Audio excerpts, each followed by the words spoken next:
Something for all of you creek boaters and creek boaters to be.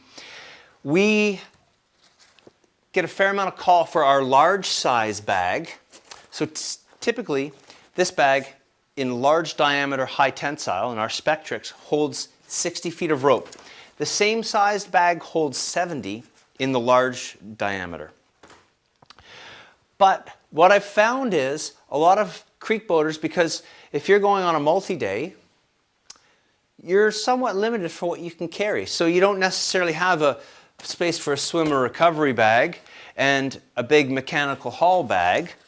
And so in the effort to tie all these things together, I've seen that we have a fair bit of call for this sized bag or this sized bag, which typically holds 60 or 70 feet. We put 100 feet of the 1/4 inch. Of the smaller diameter. Of the smaller diameter, because if you're just unpinning, heaven forbid, a whitewater kayak, it's an entirely different animal than having to pull a truck out of a river or unpin a raft that's wrapped around a bridge abutment or a big rock or something. So there's much more versatility.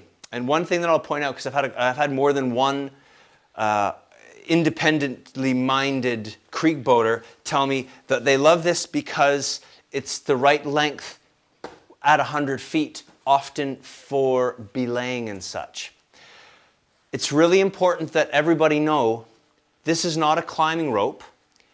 It's quite sturdy, it's strong, but the polypropylene, the pre-tensioned polypropylene in here and the polyester sheath has a fairly low melting point. Compared to a climbing rope. Compared to a proper climbing rope, which is designed to be fit through a figure eight and zipped along at, and it'll take the heat.